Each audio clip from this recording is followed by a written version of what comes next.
پاکستان تحریک انصاف نے وزیر داخلہ رانا ثناء اللہ کے بیان کو ججز پر براہ راست حملے کی کوشش قرار دیا۔ پی ٹی آئی نے مسلم لیگ نون کی پارٹی رجسٹریشن منسوخ کرنے کے لیے ریفرنس بھیجنے پر بھی غور شروع کر دیا۔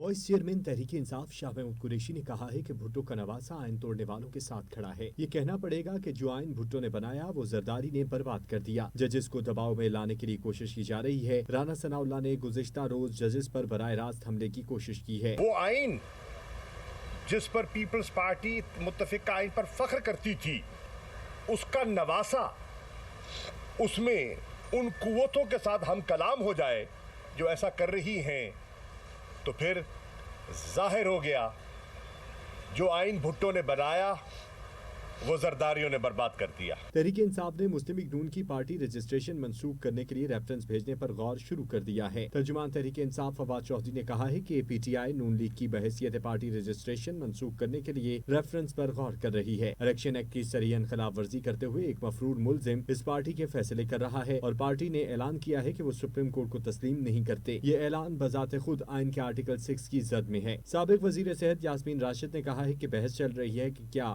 آئین رہے گا یا نہیں۔ نواز شریف 3 سال سے انگلینڈ میں بیٹھا ہوا ہے۔ نواز شریف کہتے ہیں سپریم کورٹ کے فیصلے کو قبول نہیں کروں گا۔ پاکستان کے حالات بہت خراب ہیں، لوگ آٹے کی بوری کی خاطر لائنوں میں جان دے رہے ہیں۔ کہ نواز شریف جو ایک مفرور، ایک مجرم، ایک ملزم پچھلے 3 سال سے انگلینڈ میں بیٹھا ہوا سٹیٹمنٹ دے رہا ہے، وہ سٹیٹمنٹ یہ دے رہا ہے کہ جو میری مرضی کے مطابق اگر ایک ڈیسیجن نہیں آیا سپریم کورٹ کا تو میں اس کو نہیں قبول کروں گا۔ سربراہ عوامی مسلم لیگ شیخ رشید احمد نے دعویٰ کیا ہے کہ 8 اکتوبر تو دور کی بات، یہ 8 جون کا دن بھی نہیں دیکھیں گے۔ ججز کے خلاف ریفرنس دائر کرنے کا نتیجہ بھی 0 نکلے گا۔ مسئلہ 90 روز میں الیکشن کا ہے جو 13 جماعتوں کے ٹولے کی سیاسی موت ثابت ہوگا۔